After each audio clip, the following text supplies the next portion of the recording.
Well, have you heard of pandemic denial? Some people are not taking the pandemic as seriously as they should, and this can be dangerous. Experts from Psychology Today say some Americans deny the severity of the pandemic for three common reasons: political affiliations, being medically uninformed, and conspiracy theories. The denial can manifest in refusing to wear a mask or attending large gatherings, and it could put yourself and others at risk.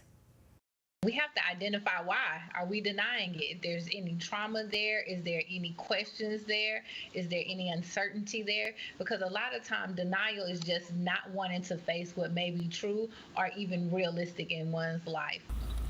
We've all seen the threat of coronavirus is very real, so please continue to do everything you can to keep yourself and others safe.